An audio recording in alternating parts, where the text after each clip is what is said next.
New Zealand Prime Minister Christopher Luxon touches down in Sydney this morning to meet with our Prime Minister Anthony Albanese.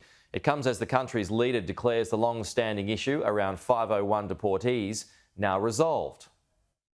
Late last month, 57-year-old Michael Fear was deported from Australia to New Zealand after committing a number of serious offences. The grandfather, who has Australian parents, had only lived in New Zealand for 2 years as a toddler and has no other connections to the country.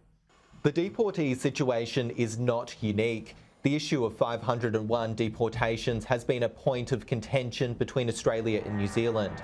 The country's newly sworn-in Prime Minister, Christopher Luxon, has declared the matter may finally be resolved ahead of a meeting with his Aussie counterpart. The issue has been resolved.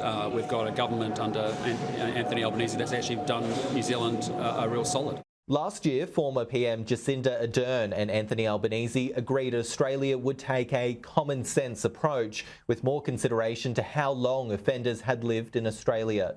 Those talks also resulted in a streamlined pathway to Australian citizenship for Kiwis. In Sydney, Luxon and Albanese are expected to focus on regional security in the Indo-Pacific and cross-Tasman trade. There's big conversations we need to have around security in particular, economic and also people-to-people connections.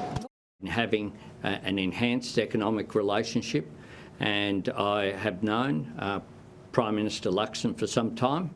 The trip marks Christopher Luxon's first official overseas visit since being sworn in as Prime Minister 3 weeks ago.